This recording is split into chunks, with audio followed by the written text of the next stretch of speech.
Today on the deep dive, we're tackling something truly fascinating: ancient Egyptian mummies. Ah, yes. Always captivating, found in those, scorching desert sands. Exactly. So, based on the sources, we're going to really get into why they were made, how the whole process worked. And what secrets they still hold, yeah. It's basically your shortcut to understanding this, well, incredible ancient practice. Let's dive in. Sounds good. So, to really get mummification, you first have to understand how the Egyptians saw death.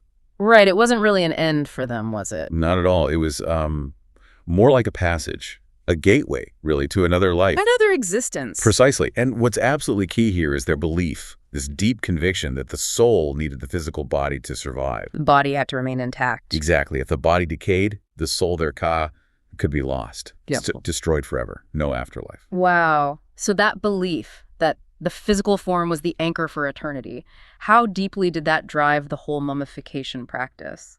Oh, it was everything. Fundamentally. It wasn't just about remembering someone or honor. Mummification became a kind of sacred science. Sacred science. I like that. Yeah, it was essential. Seen as absolutely necessary for survival beyond death, for accessing that afterlife they believed in so strongly. And this sacred science, it wasn't quick, was it? Something like 70 days? Around 70 days, yes. A long time. And performed by highly trained priests, specialists, really. And it started with washing. Correct. Initial purification.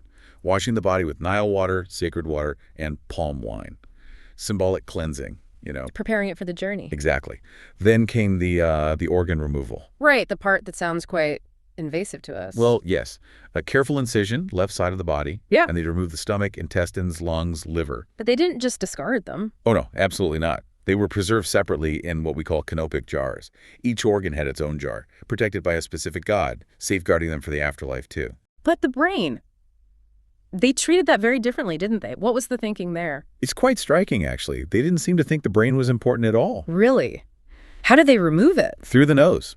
They used a long, hooked instrument to basically liquefy and pull it out, and then they just threw it away. Threw it away, compared to the heart. Ah, the heart. That was the absolute opposite. The heart was sacred, believed to be the center of intelligence, emotion, morality. Everything that made you, you. So they left it in. Often, yes, left inside. Or sometimes, if removed, it was carefully replaced with a scarab amulet, a symbol of rebirth, underscoring its huge importance. Okay, so organs out, heart secured. Yeah. What's next for the body itself? Drying. This was critical. The body was packed inside and out with natron. Natron, that's a type of salt, right? Exactly. A natural salt mixture found in dry lake beds. Very good at drying out moisture. They'd leave the body covered in it for about 40 days. 40 days just to dry out completely. Wow, and after that? After 40 days, they'd clean the body again. And then stuff it with things like linen scraps, sawdust, sometimes even onions, to give it back its shape, make it look more lifelike. Right, to maintain the form. Precisely. Yeah. And then came the part everyone pictures, the wrapping. The iconic linen bandages. Yes, and it was meticulous, layer upon layer of linen strips, sometimes over 100 meters of linen for just one mummy. 100 meters! That's incredible. And they put things within the layers, too. They did. Between the layers of linen, the priests would place amulets, magical charms. Like what kind of charm? Things like the ankh, the symbol for life, or the scarab beetle for rebirth.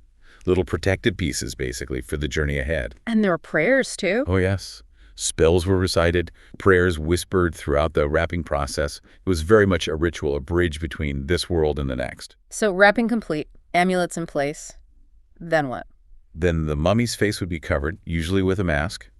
Could be painted plaster, or, for royalty, sometimes solid gold, like Tutankhamun's famous mask. Just stunning. Absolutely. Yeah. Then the body goes into a coffin, or sometimes several coffins nested inside each other.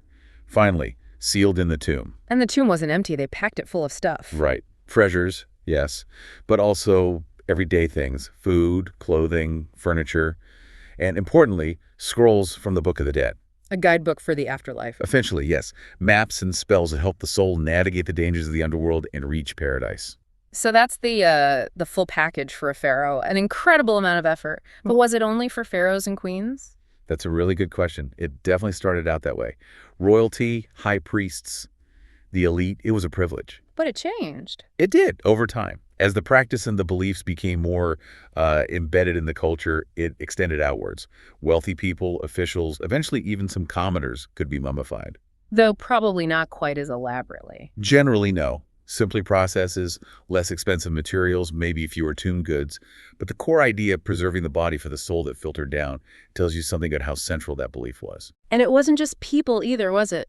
I find the animal mummies fascinating. Cats, dogs, crocodiles. Yes, quite a variety. Cats, dogs, birds like ibis and falcons, baboons, even crocodiles. Yeah. Huge numbers of them have been found. Why? Were they just beloved pets? Sometimes, yes. Some were definitely pets buried with their owners to join them in the afterlife. But many animal mummies had a deeper religious meaning. How so? Many animals were seen as sacred, linked to specific gods. Cats with the goddess Bastet, ibis with Thoth, god of wisdom. So mummifying them could be an act of devotion, an offering to the god. It really shows how their worldview connected everything: gods, humans, animals, the afterlife. Okay, so these mummies, human and animal, are prepared with immense care and then sealed away. And they just rested there for centuries. For millennia, many of them.